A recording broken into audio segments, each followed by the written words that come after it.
Ready start.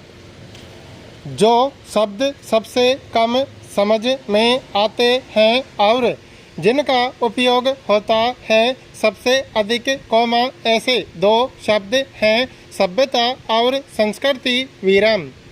इन दोनों शब्दों के साथ जब अनेक विशेषण लग जाते हैं, उदाहरण के लिए जैसे भौतिक सभ्यता और आध्यात्मिक सभ्यता, तब दोनों शब्दों का जो थोड़ा बहुत अर्थ समझ में आया रहता है, वह भी गलत सलत हो जाता है। स्टॉप, क्या यह एक ही चीज़ है अथवा दो वस्तुएं प्रश्नवाचक? यदि दो हैं तो दोनों में क्या अंतर है प्रश्नवाचक? हम इसे अपने तरीके पर समझने की कोशिश करें। स्टॉप, कल्पना कीजिए उस समय की जब मानव समाज का अग्नि देवता से साक्षात नहीं हुआ था।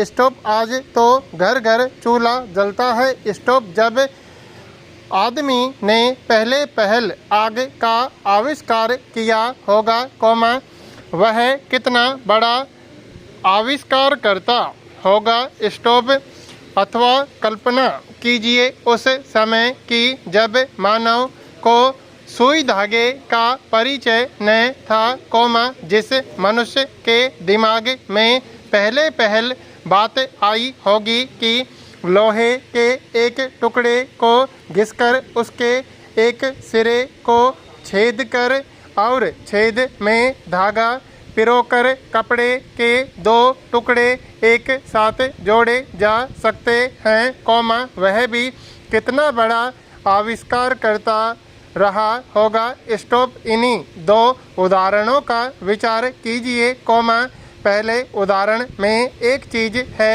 किसी व्यक्ति विशेष की आग का आविष्कार कर सकने की शक्ति और दूसरी चीज़ है आग का आविष्कार। स्टॉप, इसी प्रकार दूसरे सुई धागे के उदाहरण हैं। एक चीज़ है सुई धागे का आविष्कार कर सकने की शक्ति और दूसरी चीज़ है सुई धागे का आविष्कार। स्टॉप, पैरा, जिस योग्यता, प्रवृत्ति अथवा प्रेरणा के बल पर आग का व सुई धागे का आविष्कार हुआ, वह है व्यक्ति विशेष की संस्कृति और उस संस्कृति द्वारा जो आविष्कार हुआ, जो चीज़ उसने अपने तथा दूसरों के लिए आविष्कृत की, उसका नाम है सभ्यता। स्टॉप, पैरा,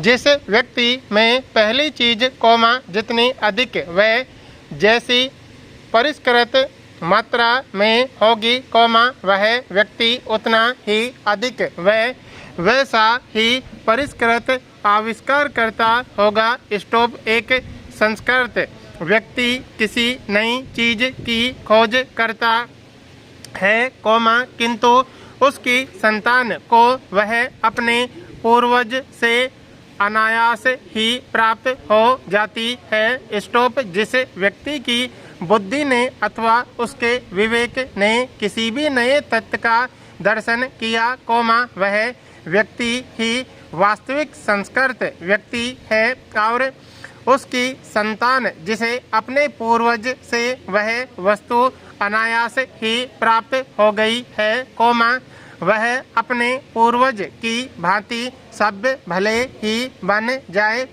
संस्कृत नहीं कहला सकता। स्टॉप, एक आधुनिक उदाहरण लें। स्टॉप, टूटन और न्यूटन ने गुरुत्वाकर्षण के सिद्धांत का आविष्कार किया। स्टॉप, वह संस्कृत मानव था। स्टॉप, आज के युग का भौतिक विज्ञान का विद्यार्थी न्यूटन के गुरुत्वाकर्षण से तो परिचित है ही, लेकिन उसके साथ उसे और भी उन अनेक बातों का ज्ञान प्राप्त है जिनसे शायद न्यूटन अपरिचित ही रहा। स्टोव ऐसा होने पर भी हम आज के भौतिक विज्ञान के विद्यार्थी को न्यूटन की अपेक्षा अधिक सभ्य भले ही कह सकें, पर न्यूटन जितना संस्कृत नहीं कह सकते। स्टोव आग के आविष्कार में कदाचित पेट की ज्वाला की प्रेरणा एक कारण रही।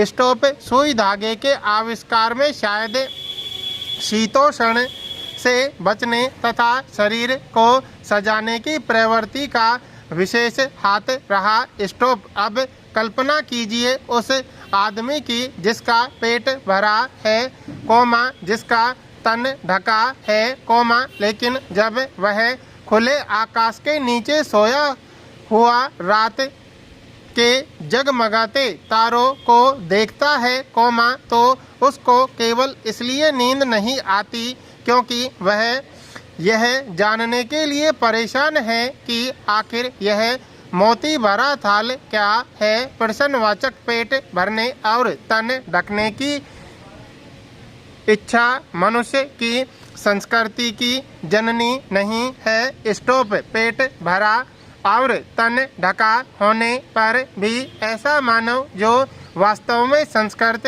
है, निठल्ला नहीं बैठ सकता। स्टोव हमारी सभ्यता एक बड़ा अंश हमें ऐसे संस्कृत आदमियों से ही मिला है, जिनकी चेतना पर स्थूल भौतिक कारणों का प्रभाव प्रदान रहा है, किंतु उसका कुछ हिस्सा हमें मनीषियों से भी मिला है जिन्होंने तथ्य विशेष को किसी भौतिक प्रेरणा के वशीभूत होकर नहीं, बल्कि उनके अपने अंदर की सहज संस्कृति के ही कारण प्राप्त किया है। स्टोव रात के तारों को देखकर न सो सकने वाला मनीषी हमारे आज के ज्ञान का ऐसा ही प्रथम पुरस्कर्ता था।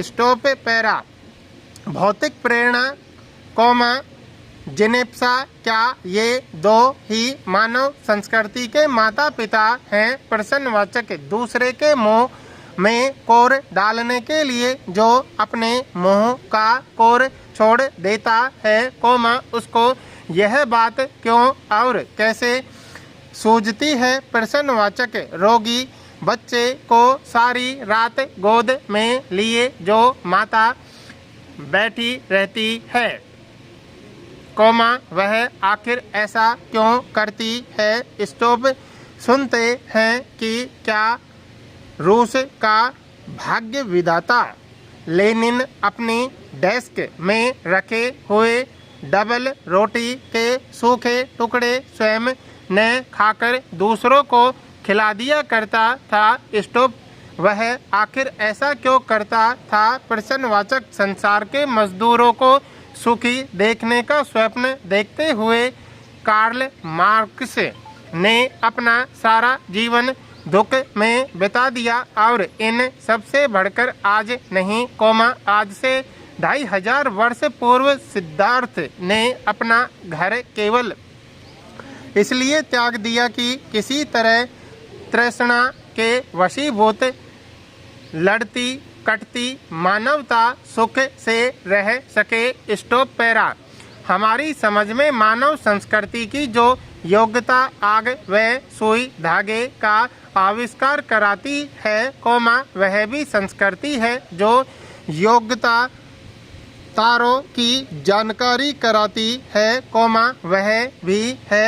और जो योग्यता किसी महामानव से सर्वस्व त्याग कराती है, वह भी संस्कृति है। स्टोव और सभ्यता प्रश्नवाचक सभ्यता है संस्कृति का परिणाम। स्टोव हमारे खाने पीने के तरीके, हमारे ओढ़ने पहनने के तरीके, हमारे गमनागमन के साधन, हमारे परस्पर कट मरने के तरीके, सब हमारी सभ्यता हैं। स्टोव मानव की जो योग्यता उससे आत्मविनाश के साधनों का आविष्कार कराती है, हम उसे उसकी संस्कृति कहें या असंस्कृति। प्रश्नवाचक और जिन साधनों के बल पर वह दिन रात आत्मविनाश में जुटा हुआ है, उन्हें हम उसकी सभ्यता समझे के बल पर वह दिन रात यह सभ्यता प्रश्नवाचक संस्कृति का यह यदि कल्याण की भावना से नाता टूट जाएगा। स्टॉप।